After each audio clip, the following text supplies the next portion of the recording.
Hello, everybody. Welcome to the Write or Die Show. I'm your host, Randi-lee. On the show, we interview other writers and we talk about mental health from their personal journeys.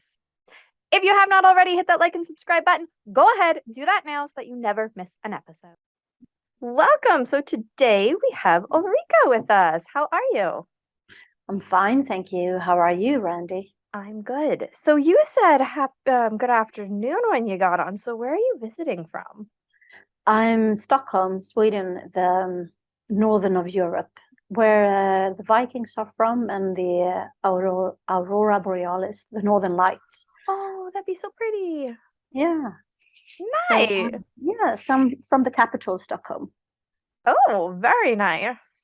Um, so I think you were the first person from Sweden to be on the show. We've had Greece, I think Italy, Ireland, Australia.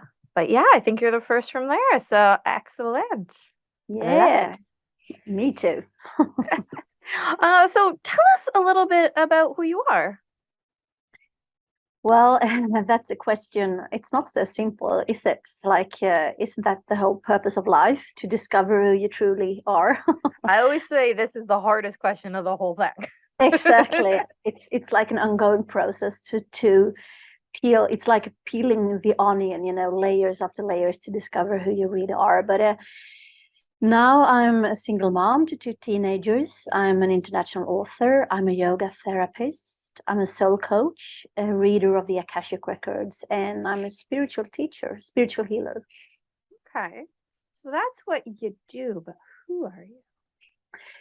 I am an intuitive empath. I'm very sensitive. I am I am ahead of my time, at least here in Sweden. So, like what I've been talking about for years, now people are finally waking up or knowing what I'm talking about. I'm very, yes, I'm very sensitive and I'm very intuitive, and I am, yeah, a work in progress. I like that work in progress. So you said that you had kids. How many do you have? I have two teenagers. So one is Oh, 19. I just joined the military service here in Sweden, oh, and my girl is 17. So yeah, oh, growing up. Getting so yeah, big. Yes, my baby just turned 16, so whew, I can't believe how big they get so fast. I know, I know. Like time is relative. We know that, but when it's like when you're looking at your kids, that you really realize that Yeah, time is exactly. passing by, and I still feel like in my soul, I'm probably millions of years old. In my body, I'm 51, and but when I see my kids, I still feel like I'm like 30 or something. Yeah, yeah. And it's like I can remember just like it wasn't that long ago that you were this little, like it's just whole you were tiny. I Yeah. know, and you got to hug and show your appreciation Yeah. as much as you wanted. Now it's like, yeah, what do you want? Right? Exactly. Ooh, I'm a teenager. I know everything about everything. Yeah. Yes. Anyways, so let's get into the episode. What mental health are we going to be talking about today? Well, perhaps my experience of being burnout and having severe eating disorders, panic attacks, and also being suicidal. Yes. Yeah, you had a very interesting application, pre-questions. So I was excited to finally meet you. Um, so start your story wherever it makes the most sense. Yes, it's been like a long way back, and like in a distance, the journey have been moving from my headspace down into my heart space. So physically, maybe not so long, but it's been a very like arduous and challenging way back to life. So obviously, I'm sitting here now on the other side, but when I was feeling the worst, then I was sleeping 15 minutes per night. And like, I just want to share with you my autobiography called 2:47 a.m., The Journey Home to My Heart. And this is my story back from being depressed and suicidal, and where I only slept 15 minutes per night. I could not imagine that. Like, I couldn't even imagine it because if I don't have 8 hours, I feel sick, like physically sick. Yeah, and you get sick if you don't. I mean, 15 minutes per night, it's nothing. And those 15 minutes, I had these every night. I woke up at 2:47 a.m. as my book, the book title, and I was waking up from being murdered and slaughtered and tortured every night. So there was blood splattering, and I was being killed every night. So not only are you not sleeping, but you're being, oh my gosh. So I woke up every night with, a pounding heart, and I was really disorientated. And I woke up every night with a silent scream, wondering where I was. Mhm. And I had this stale taste of blood in my mouth, and Wow. I was all sweaty. And then the first thing that I saw when I opened my eyes in this disorientation state was the alarm clock saying it was 2:47. And Okay. so then I knew that I had only slept 15 minutes, because the last time that I looked at the alarm clock, it was 2:32 Wow. And how long did that go on for? years, Wow. like decade. Yeah, How did you manage with it going on I that long? I didn't manage. When Yeah. you have so little sleep, obviously it affects you in all the areas. And at first I just adapted to, I had a hard time falling asleep, and then I adapted to that, and then I woke up in the nights earlier and earlier, and then I stayed awake, and so I adapted to that. So this was like, a gradual descending into this poor sleep. So, but I had the Mm, signals, I had information, but I didn't have the opportunity back then to understand the signals from my body, or the signals from my life, saying that this is not good. Hey, you better stop. So I just kept yes. pushing myself. I kept pushing myself. I had really high inner demands on myself, being the good girl, Hmm. driving myself, pushing myself, always being on the move, on the go, being busy, glorified the term being busy. Yep. And so this happened gradually, and eventually it got me in this state where I was like a junkie. So Oh, I couldn't hear any, hard or direct sound. I was like, my nerve system was like firing all the time. that makes And I was, sense. yeah, Yep. and I was very sensitive for light. So I couldn't even, hear my babies at the time crying, because then I was really Oh aggravated. no. And I lost cognitive abilities. Obviously, I was depressed. I had a lot of eczema. I had IBS. I had panic attacks. I had so many weird symptoms. Wow. And I didn't realize that I was sick. Still, with all of that happening. No. So, what actually happened to make you realize that you were sick? So I went to a therapist at the time. I had gotten that from my work, as I was being home. No, I wasn't being at home for the time, but they felt that I was really, depressed all the time, and I was so stressed, and I was like, so I had a therapist, and I went there, and she told me, hey, listen, you're sleeping like 15 minutes per night. Your nervous system is totally wore down, and Yeah. you look terrible. You look terrible. And maybe you should just take a week off. And I was like, oh, okay, but I don't have a cold. I'm not sick. Okay, maybe I can take a week off. And I was relieved, that somebody else told me that I had the permission to take 1 week off. I love the way that you said that because I think for a lot of us, that's what we need. We need somebody else to give us, like you said, the permission to take the time that we need to take care of ourselves. Because without that, it almost feels like, because I've been there, it almost feels like we're not doing everything we're supposed to do because we have to take care of the kids or go to work or clean the house or whatever all those other things are. And if we don't do those things, then we're not doing what we're supposed to do. And we Exactly. can't give ourselves the permission to take the time. So when somebody else gives you that permission, it makes a huge difference. Exactly. And this is our like the deep programming that we have in the Western countries. Yes. So really deep unconscious programming. Anyway, I believed my programming at the time. So I was like, oh, okay, because I hated my job. I just hated it. So it wasn't a job that I was passionate about. I hated my job. And it was like, okay, she says that I don't have to go to my job for a week. So then it's okay.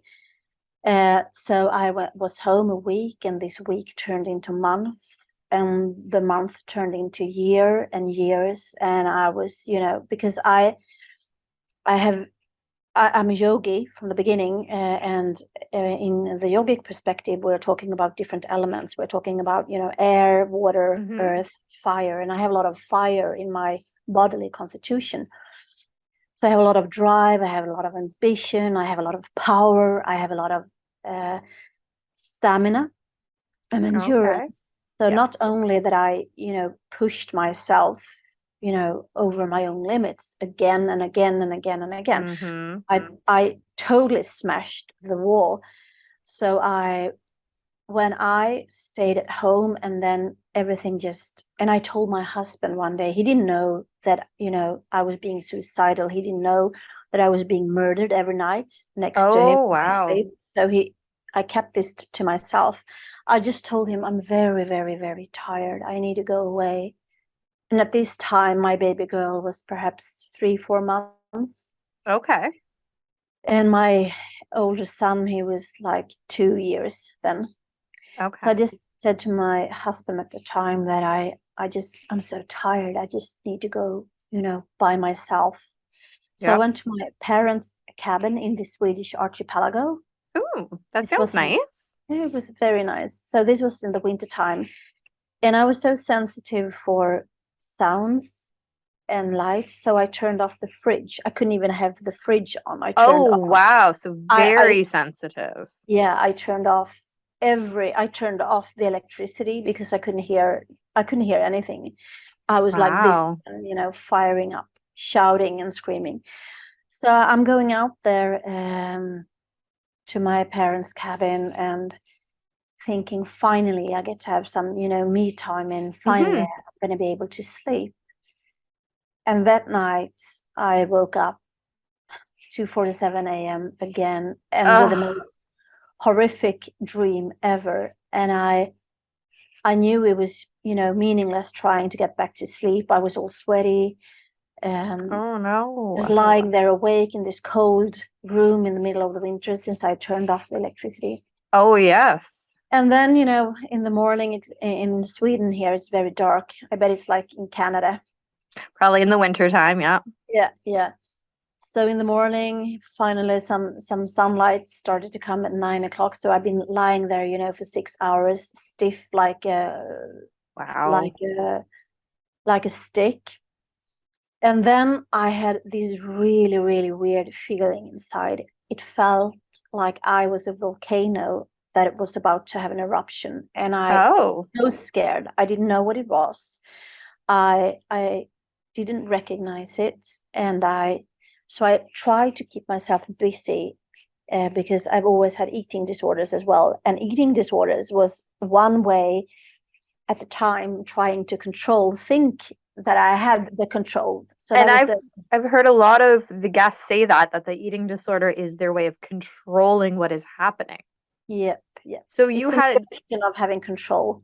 Yes.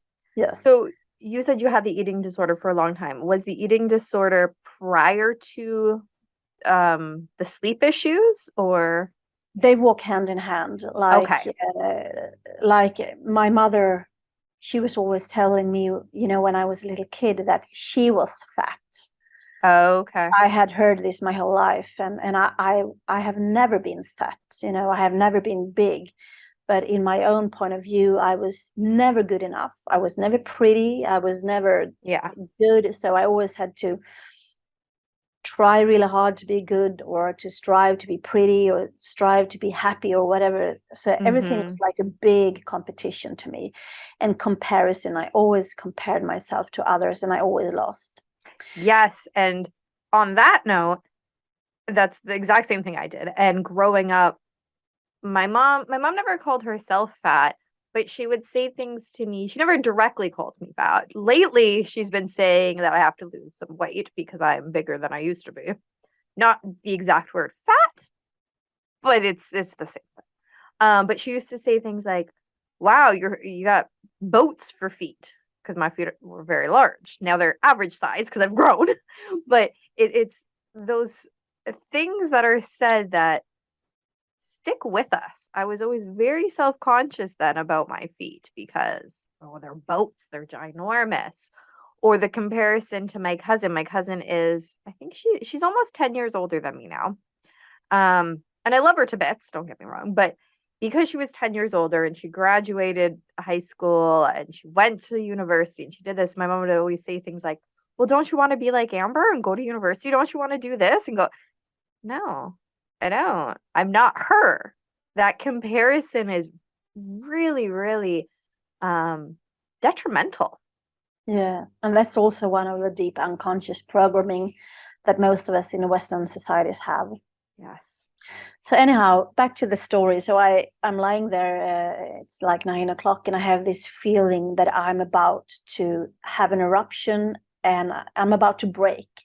And this feeling totally terrifies me. So I'm moving. I'm just going out into the Swedish archipelago with the ocean and with the forests and everything. And it's a beautiful day. You can see the sun. The sun is shining, and these snowflakes are slowly falling down, Mm. like fairy tale scenery, right? And then I have this feeling, and I can sense that it's like rising within me. And then I hear like my cell phone, and I pick it up, and then it's my friend who knows that I am not well, and who knows that I'm sleeping really poorly. And she just says in the text, "I love you." And then this Aw. interface within me, and I just click off the message. And I'm walking even faster, trying to suppress this arising horrific sensation of the unknown. Yeah. And then I hear the cell phone again, and I pick it up, and I look, and it says, "I love you," from my friend again. Aw. And it's like rising and expanding, and now I'm really, really scared. So I just take my cell phone away, and I almost start to run, trying to control, trying in the illusion of having control. And then Yes. again, a text saying, "I love you." And then I hear, it's like I basically hear a snap within me, and Oh. this unknown is coming, and I'm just thinking, "Oh my God, the snow is coming up to hit my face." But Oh. it's me falling down into the snow, and I have this enormous pain, intense pain in my chest. It's like a dagger, a knife straight Oh. into my chest. And it's such a excruciating pain. So I'm holding my chest as I fall down into the snow. And I think, "Oh my gosh, I'm gonna die here. I'm having a heart attack. I'm gonna Yeah. die. Nobody knows where I am. I didn't get a chance to say goodbye to my children." I had all these thoughts whilst falling. It felt like I was falling in slow motion, but I didn't. Yeah. So I'm lying there in the snow, curled up in fetus position, holding my hands over my chest, because it feels like my, if I don't suppress the pain, I'm gonna be scattered in a million pieces. Oh, wow. And then I just hear, you know, it seems like such a far distance away, I hear this horrifying sound. It feels, and it is like the sound of an animal that is dying. Oh. And it scares the shit out of me. And I'm lying there, thinking, oh my gosh, there's a wolf or something here as well. I'm going to die, and then I'm going to be eaten. And Oh. then I realized that these noises are coming. They're my noises coming from deep inside of myself. Okay. So I'm lying here and all these, and then, and I hear another snap, and then I just can't hold back any longer. So all sorts of stuff is coming up. Grunts, howling, primal screams. I'm crying, like, just flooding from tears. So there I am, still lying in fetus position, holding my heart, and with all this pain and all these noises, I'm crying, and I lose track of time and space. Yeah. And then hours later, when I come back to my senses, when my tears are finally subsiding and my howling and shouting and screaming are also subsiding into soft sighs, then I look around myself and it's pitch black. This means that I've been lying there for hours. Oh, wow. In the snow. In the snow. That can't be good. That was one of my turning points in coming back, because after that, for the first time ever, it was completely still in my head and completely still in my heart. So it was like a stillness in expansion, and I just felt that I had died and being reborn. Wow. So from there, I have faced a lot of suppressed emotions and feelings and traumas, and had them all, expressed. But that was one of my turning points. And I go home, it's pitch black. So, it's like all my senses are so enhanced. So even if it's pitch black, I can see nuances in the darkness. I can hear like the snowflakes falling. And I cannot walk home fast. I'm walking like in slow motion, and I'm so perplexed and feeling this stillness inside of me that I've never experienced before. Wow. And then I just go home. I don't turn any lights on. I just go into the shower. I sit there with a hot shower. I'm not cold inside, but I sit there in the hot shower, and I have these burning sensations inside of me, and a feeling that this was something profound. I don't know what just happened. I don't know what it means, but it was something truly profound. So where did that take you from there? So that took me into a complete sleepless night, where I was just sitting in a rocking chair in front of the mirror, or in a lot of blankets, just staring and just realizing that I can't live like this anymore. I can't go on and live like this anymore, because so many times every morning when I woke up and I went to the bathroom and I looked in the mirror, I saw myself and I felt so much hatred towards myself. I felt disdain, self-loathing. And every morning I was standing with my pills in my hands, pills for sleeping disorders, pills for depression, pills for anxiety attacks. Wow. So I had them all in my hands, and I was like, is this the day that I'm going to take them and just end this? Is this the day? So actually, I've been literally saved by my kids many times, unknowingly to them. But my young son, he came like a couple of times when I was in the bathroom in the mornings, and I was standing there with the pills in my hand, just looking, is this the day? I can't do one more day like this. I can't do one more day feeling so imprisoned, feeling so much self-hatred, feeling so exhausted. And he just comes in the bathroom, and tugs my arm with his chubby little arms and says, "Mom, mom," and then I look at the pills and then I put them back into the cabin. So there's so many times that they have saved my lives unknowingly, but this day in the forest was like a turning point for me, realizing that I either, I'm going to kill myself, and that's it, and then I'm of no help to my children. Yeah. Or I need to do something differently, and I have no clue what. I don't know what it means. I don't know, because I have for decades been, full of high inner demands on myself, and I suppressed any emotions, suppressed any need that I had, it just suppressed them all. And I thought that, okay, I'm suppressing them so they don't exist, like an ostrich putting the head in the sand and pretend that nothing exists. Yes. Because at the time I didn't know this. I didn't know that everything is stored. I didn't know that everything is stored within the body, these unconscious programs or suppressed emotions, traumas, that everything is stored in the body. I didn't know that at the time, obviously. Yeah. So that was my journey starting to come back to me. Okay.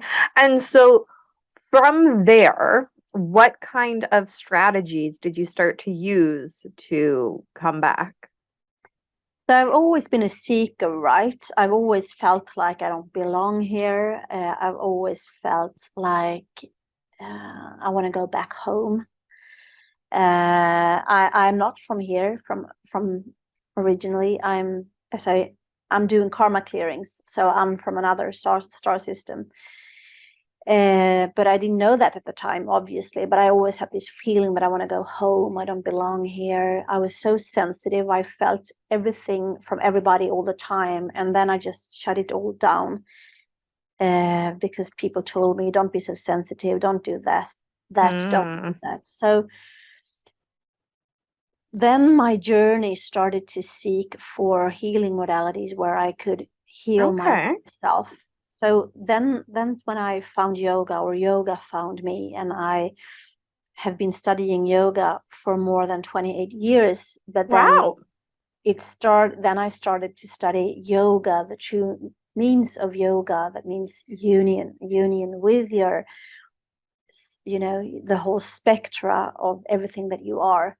Not only the good sides, but also the darkness, the wounds, the trauma, everything, the separation, the separated parts, your different personalities, etc. So I started to study yoga in different ways, and I started to study yoga therapist. And then I discovered at the time, I mean, this is 2008, so it's 14 years ago. At the time, there were no yoga on the market that were feminine, soft, and for people with a lot of pain in the body physically or emotionally. Right?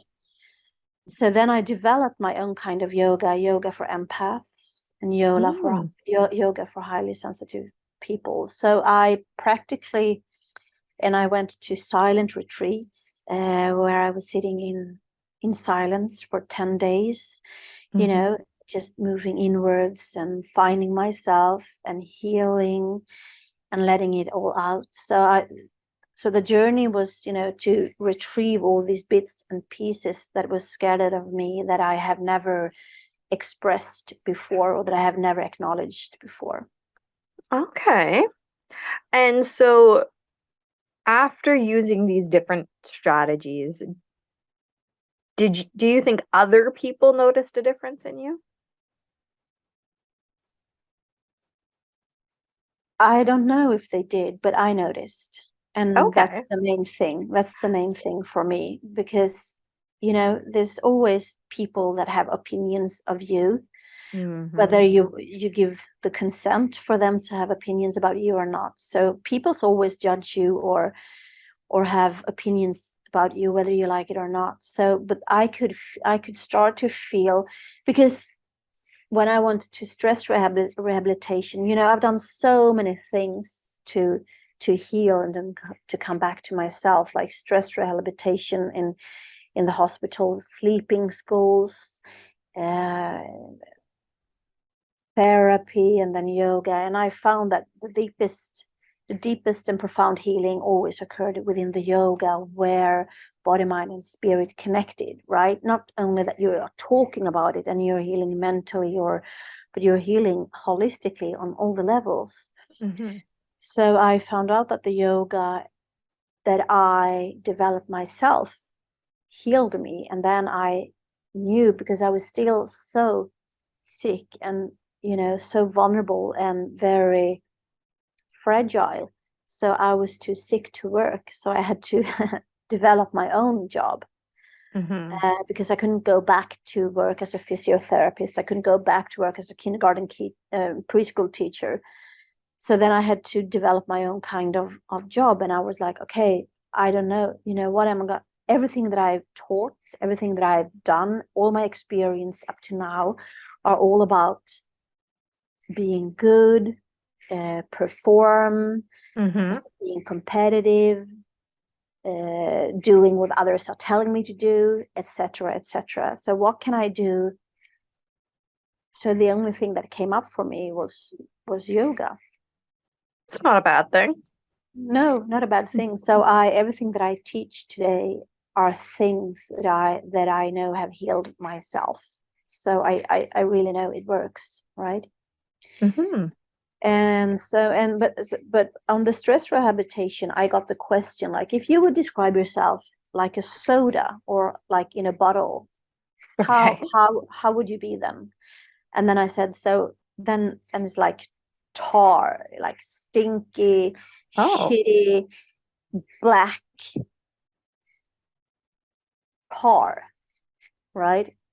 But then during my yoga therapy and during my teacher trainings and the teacher trainings that I did myself by exploring a lot of things, that I noticed that the tar, the quality suddenly started to become more like a fluid or liquid based, and then from totally black to nuances of gray.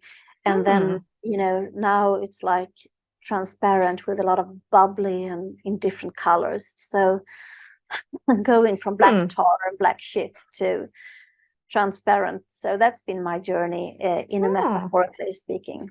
that's kind of neat. So I love asking this question to guests. What piece of advice would you give to somebody who is comparing themselves to others? Okay, first of all, so I've written 4 international books, and all my books. I'm just gonna, so this the first, and then my second, which was named the book of the year, Holy Fuck and Sacred Water, the I like that secret title. connections, everything. Yep. And then I was participating here in this book about the potent power of menopause. And then my latest book, which came out now in June, The Sacred Soul, A Divine Evolution Through Time and Space. So then I would describe you guys who are listening that comparison is an old paradigm energy. It is a low frequent energy, unconscious program. And so when you realize that it's a low frequency vibrational energy, then you can choose that you are not doing that anymore. I don't want to participate in this low frequent, low vibrational energy. And it's an old unconscious program that we all have. So we won't be the stars that we are, because we are all stardust, right? We are from the stars, we are from source. So if we compare ourselves, that's just an old program, and you can choose if you want to uphold it, or you can choose if you want to choose something that is higher vibrational and better for you. I like that. So you showed us all the book covers. And so where do people get a hold of these books? So they're all on Amazon. And if you want a signed copy, then you can just mail me at ullis@ulliskarlsson.com. So it's ULLIS. How do you say that in English? The @ sign? Yeah, at, exactly. Sorry. That's So it's okay. ULLIS at ULLISKARLSSON.com, or they are on Amazon. And in these books, especially in these two books, I write about how polluted we are in ourselves with deep unconscious programming, and that we have forgotten that we are from source, that we are divine creators. And this means if we are divine creators, we create our reality, right? So Okay. I created my reality in the negative polarity, which I describe here. So we can all create experience that we want to experience for us to grow. And I needed to be, hitting rock bottom so I could grow and to be more aligned with who I am at the soul level. Because when we are aligned, who we are at the soul level that I'm writing about in these two books, then we don't have these low vibrational frequencies, these low programming, etc. So happiness is always an inside job. I like Right. that. Oh, I Yeah. like that a lot. And it's a conscious choice, and it all starts with you. And I want to also say that it starts with your breath. Mm-hmm. When we are stressed, when we are depressed, when we are in pain, when we are etc., all of these that we find so much in Western societies, it restricts our breathing.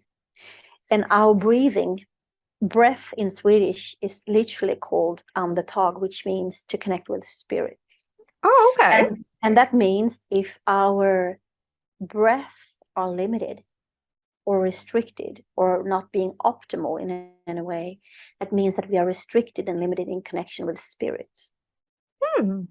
So this means that we are poor in spirit, right?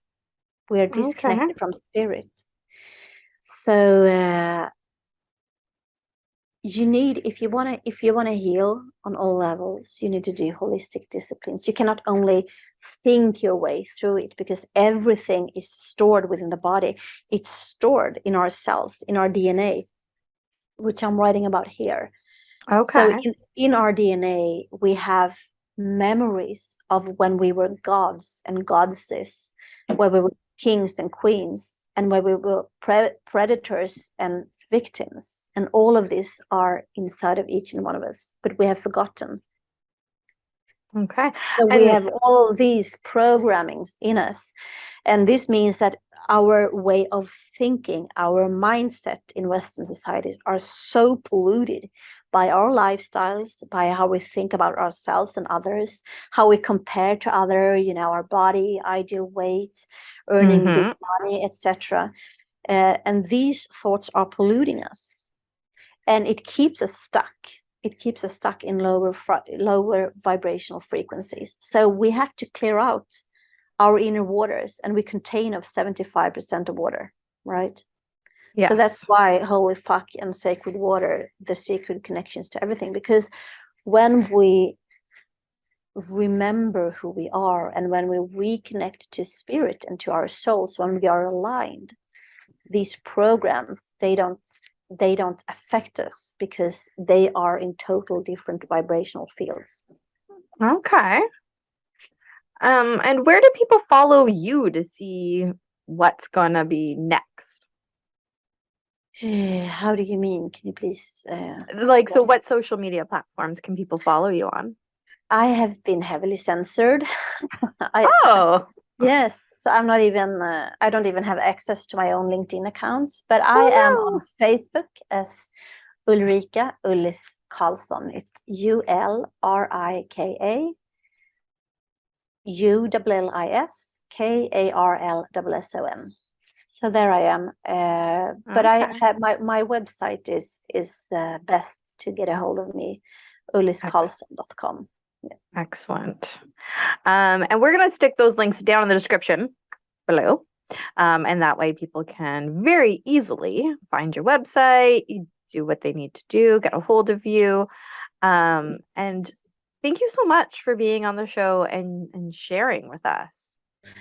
Thank you so much, Randy. And I just want to finish by saying two things. Mhm. One, if you find yourself being depressed or in a dark space, you can also interpret it as depressed being in a deep rest, right? Which means that there's also opportunity for you to grow. So when you're depressed, that's your opportunity for you to grow, right? It's a That's one much thing. better way of looking at it. Yeah, and the other thing is that when I was depressed and being suicidal, I was listening to opera one day, and that day I didn't commit suicide, obviously, because there was somebody there that said something. I can't even remember what it was or who it was, but it resonated with me. It was only one sentence.